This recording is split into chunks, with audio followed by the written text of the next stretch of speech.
Pos Indonesia tidak hanya bertahan selama hampir 3 abad atau tepatnya 277 tahun.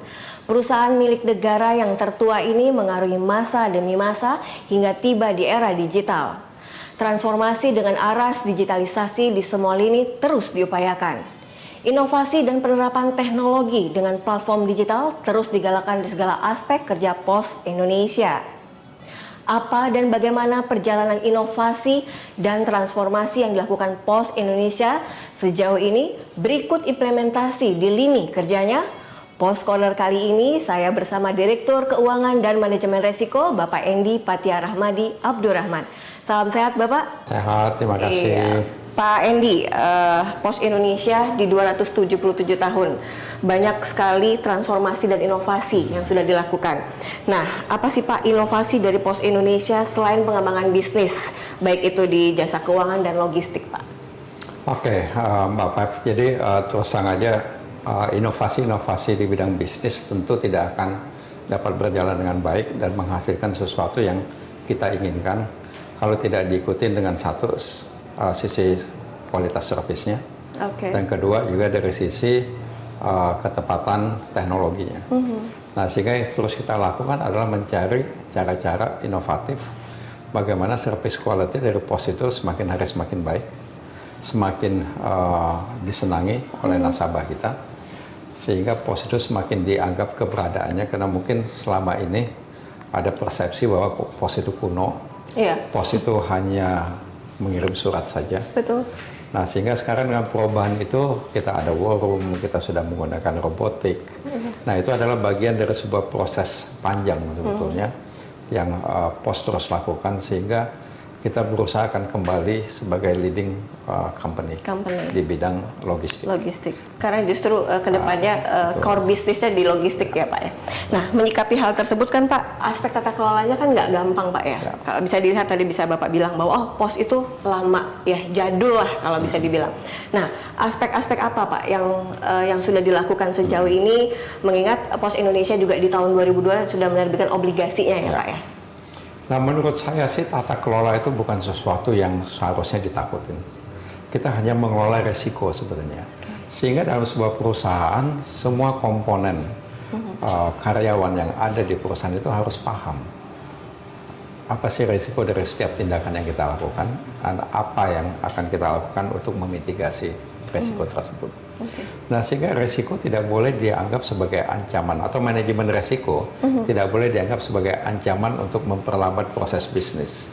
Tapi justru manajemen resiko adalah sebuah proses untuk memastikan bisnis itu berjalan dengan baik, bisnis itu bisa sustainable. Nah, keberadaan perusahaan itu kan sustainability, kuncinya kan di situ ya.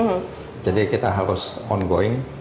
Kita ada di sini kan Pos Indonesia udah ada 277 tahun, 3 abad katanya. Sehingga buat manajemen yang sekarang dan yang seterusnya, bagaimana memastikan Pos ini ada 277 tahun lagi gitu. Bukan hanya memastikan ada hari ini atau besok gitu ya. Nah, manajemen resiko kuncinya.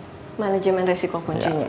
Pak, di dua tahun 2023 ini kan juga ada perubahan logo brand dari Pos Indonesia menjadi Pos In.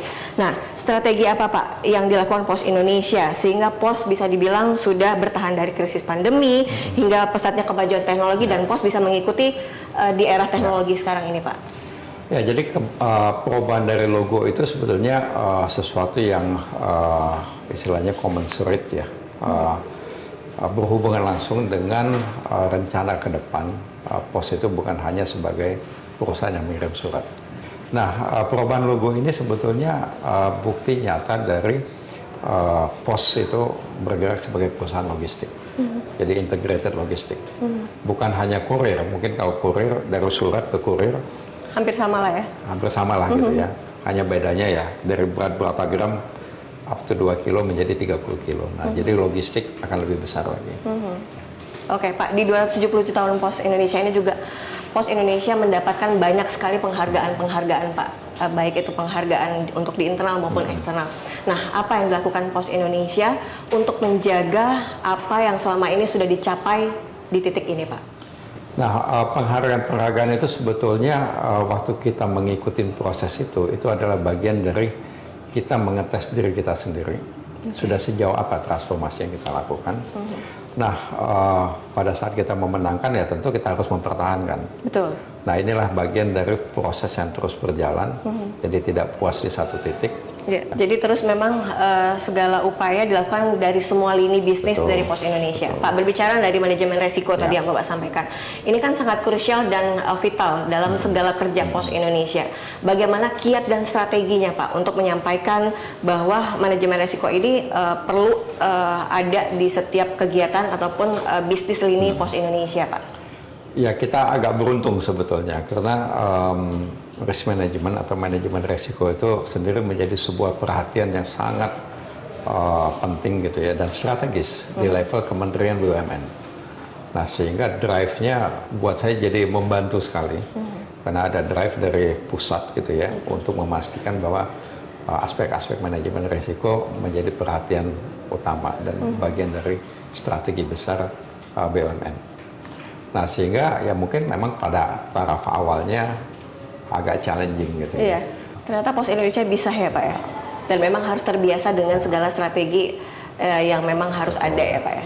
Oke, terakhir Pak Endi, apa harapan di Pos Indonesia ini Pak? Ya, dengan perubahan logonya juga. Harapannya tentu dengan perubahan logo, dengan perbaikan service quality, dengan implementasi digitalisasi, teknologi yang semakin baik, semakin canggih. Ya, harapan kita tentu apa yang sudah dilakukan Pos ini, masyarakat paham, masyarakat aware, dan bukan sampai di situ aja. Dan mereka kembali memakai service-nya dan produknya Pos Indonesia. Oke, terima kasih banyak Pak Endi buat obrolan yang menarik ini. Semoga apa yang menjadi harapan ke depan Pos Indonesia, produk dan servisnya bisa diterima oleh masyarakat Indonesia. Pemirsa, demikian bincang-bincang saya dengan Pak Endi. Sampai jumpa. Jelajahi cara baru mendapatkan informasi. Download Metro TV Extend sekarang.